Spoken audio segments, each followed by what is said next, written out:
Happy Monday. We are glad that you are here and continuing our journey. We are now in February, and again, we're getting further and further away from 2020 as fast as we can.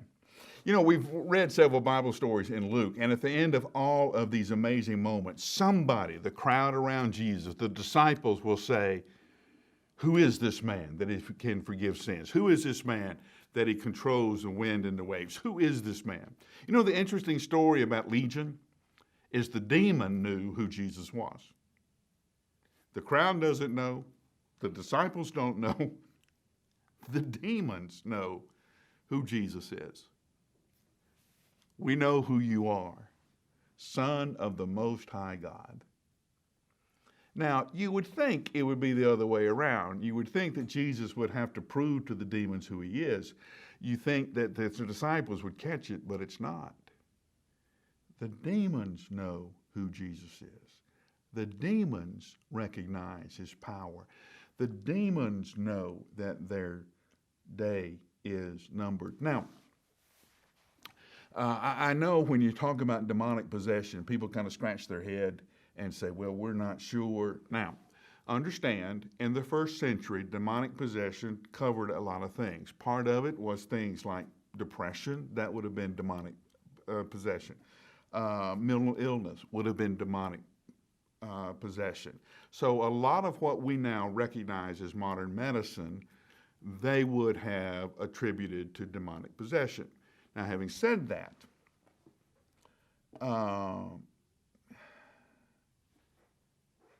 we don't respect that there is evil in the world. And this evil is powerful, and this evil is in competition, combat with Jesus. We assume that as long as we walk with Jesus, that our life's going to be okay. We don't understand, or we don't think about how the dark powers attack us, plot against us, this kind of stuff. Now, I don't want to go overboard with this. There are a lot of crazy teachings about demonic powers and that kind of stuff, and we have some great horror movies about demonic possession and all that. It's totally bogus, but it makes some great movies. But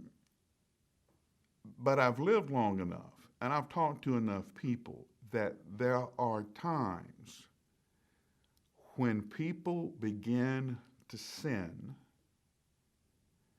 and then to justify that sin or to protect that sin, they have to think in different kind of ways. So much so that it messes up their worldview. I've talked to people where they become absolutely irrational about the choices they've made and what they believe the consequences of those choices will be, and there's just no dealing with them. Truth doesn't change anything about them. There are people that get so far in the darkness, their eyes can't see any light at all. Now, I don't want you freaking out about this. I just want you to recognize that there are powers that you need to be respectful of and you need to be aware of. Like this guy. This guy had so many voices in his head, he literally didn't know who he was anymore.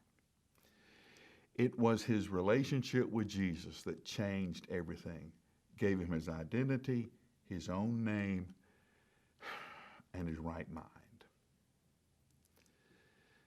Some of us are in that position to where we literally cannot tell up from down, right from wrong, because we have so many voices in our head. That's what Jesus is confronting here. That's what Legion was the victim of. That's what some of us are the victim of. And it is in that relationship with Jesus where all of that gets washed out, and that singular voice, his voice, gives you your identity and your purpose. Your identity and your purpose are in that relationship with him. Anything else, everything else, will make you crazy. So, how many voices are in your head? If there's more than one, it's too many. I'll give you 60 seconds to think about it, and I'll see you tomorrow.